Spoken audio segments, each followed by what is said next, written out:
দেখেন সূরা নাহল 89 নম্বর আয়াত, আল্লাহ সুবহানাহু ওয়া তাআলা বলছেন, ওয়া নাজ্জালনা আলাইকাল কিতাবা, হে নবী আমি আপনার উপরে এই কিতাব অর্থাৎ কোরআন মাজিদ অবতীর্ণ করেছি তিবয়ানান বিকুল্লি শাইইন, প্রত্যেকটি বিষয়ের সুস্পষ্ট ব্যাখ্যা রূপে।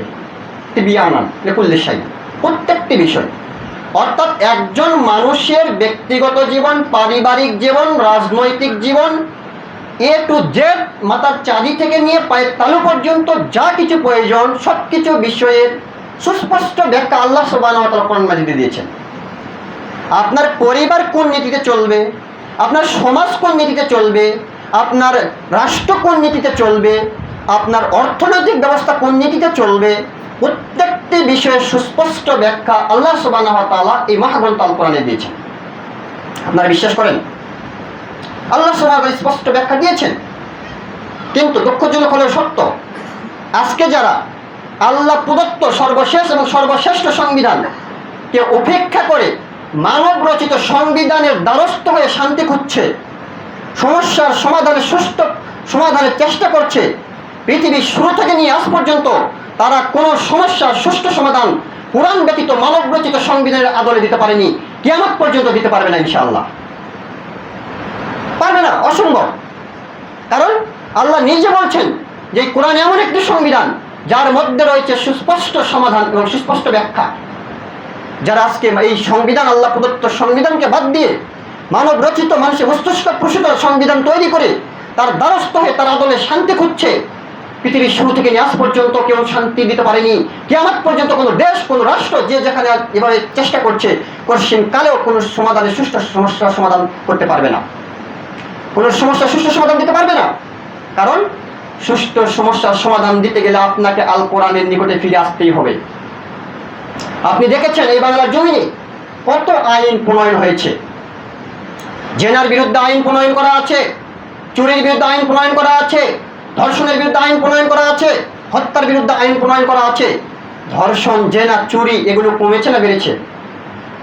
তাহলে আপনার আইন দিয়ে আপনি কোথায় সুষ্ঠু সমাধান দিলেন? আপনি আজই আসুন ফিরে কোরআনের এই সংবিধানের আদলে। আজকে একজন জেনাকারকে আপনি বিবাহিত অবস্থায় হত্যা করে দেন, নির্দেশ পাথর মেরে, কালকে শতকরা 80% জেনা কমে যাবে।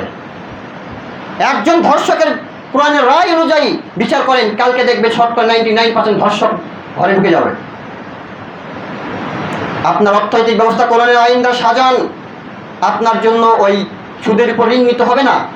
আপনার রাষ্ট্র ইসলামী রাষ্ট্রে পরিণত হবে এবং জাকাত ভিত্তিক সমাজ ব্যবস্থা প্রতিষ্ঠা হওয়ার কারণে আপনার রাষ্ট্রে কখনো কোনো অভাব অনটন থাকবে না। কিন্তু আজকে আমরা এই কোরআন, এই সংবিধান যাতে সুস্পষ্ট ব্যাখ্যা দেওয়া আছে, সেই ব্যাখ্যাকে উপেক্ষা করে মানব রচিত বিভিন্ন তন্ত্র মন্ত্রে বিশ্বাসী হয়ে আমরা বিভিন্নভাবে শান্তি খুঁজছি। কিন্তু এই পদ্ধতি অবলম্বন করে কিয়ামত পর্যন্ত শান্তি পাওয়া সম্ভব নয়। সম্মানিত উপস্থিতি, আল্লাহ সুবহানাহু ওয়া তাআলা এই আয়াতে বলছেন যে আমি কোরআন মাজিদকে অবতীর্ণ করেছি যার মধ্যে আছে সুস্পষ্ট ব্যাখ্যা, যাবতীয় সমস্যার সুস্পষ্ট সমাধান। তারপরে তিনি বলছেন ওয়া হুদান, আর এই কোরআনের মধ্যে রয়েছে হেদায়াত, ওয়া রাহমাতান, আর এই কোরআনের মধ্যে রয়েছে রহমত, ওয়া বুশরা, এবং এই কোরআনের মধ্যে রয়েছে সুসংবাদ।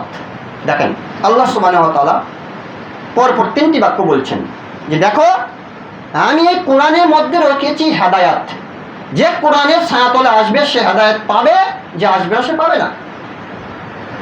আমি এই কোরআনের মাঝে রেখেছি রহমত, যে কোরআন অনুযায়ী রাষ্ট্র পরিচালনা করবে, জীবন পরিচালনা করবে, পরিবার পরিচালনা করবে, সে রাষ্ট্র তার জীবন তার পরিবারের রহমত দিয়ে ভরপুর হয়ে যাবে।